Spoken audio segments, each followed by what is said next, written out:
IBS ভালো হয় না, এটা কিন্তু ভুল ধারণা। যদি সঠিক খাদ্যাভ্যাস, সঠিক ঘুম, সঠিক আপনার জীবনযাপন আপনি করতে পারেন, সঠিক লাইফস্টাইল আপনি আসতে পারেন, তাহলে শতভাগই আইবিএস থেকে ভালো হওয়া কিন্তু সম্ভব। কারণ ইতিমধ্যে অসংখ্য ব্যক্তি যারা আইবিএস ভুগছিল, যারা আসলে আইবিএসের জন্য তাদের জীবন বিপন্ন হয়ে গেছিলো, যারা চাকরিচ্যুত হয়েছিল, যারা বিয়ে করতে পারছিল না, অলরেডি প্রুভেন তারা আলহামদুলিল্লাহ তারা বিয়ে শাদী করেছে, তারা চাকরিদের অবস্থায় ফিরে গেছে এবং তাদের যেই লাইফস্টাইলগুলো একটু আপনার উল্টাপাল্টা ছিল সেটা সঠিক করে দেওয়ার মাধ্যম দিয়ে, সেই গাইডটা আমরা করে দেওয়ার মাধ্যম দিয়ে তারা সঠিক জিনিসটা বুঝতে পেরে তারা আজকে সুন্দরভাবে তাদের লাইফের যে আগের যে আপনার অবস্থায় সে কিন্তু ফিরে আসছে। তো সেক্ষেত্রে আইবিএস নিয়ে আসলে কোনো ভুলের কারণ নেই।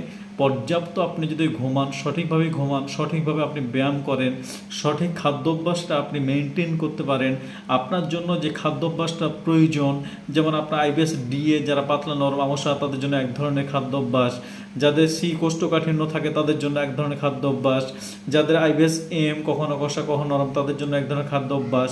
তাহলে এই খাদ্যাভ্যাস অনুযায়ী এবং ওই অনুযায়ী কিছু পথ্য, কিছু ন্যাচারাল মেডিসিন অনেকের প্রয়োজন হয়, সেগুলো যদি আপনি অ্যাকুমুলেট করে আপনি অ্যাডজাস্ট করতে পারেন এবং আপনি 3 থেকে 6টা মাস এগুলো মেনটেন করতে পারেন, আশা করছি আপনার যে কষ্টগুলো রয়েছে, যেই আপনার দুঃখগুলো রয়েছে, যাদের এটা দূর হয়েছে তারা তাদের মতো আপনিও কিন্তু এটা কিন্তু পসিবল আপনার এখান থেকে দূর হওয়া। সেক্ষেত্রে ভয়ের কিছু কারণ আইবিএস নিয়ে অযথা কোনো আপনার অত খরচ করার প্রয়োজন নেই।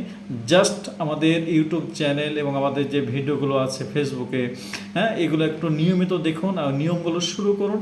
আশা করছি আপনার যে প্রবলেমগুলো আছে এটা দ্রুত ইনশাল্লাহ ভালো হয়ে যাবে ইনশাল্লাহ।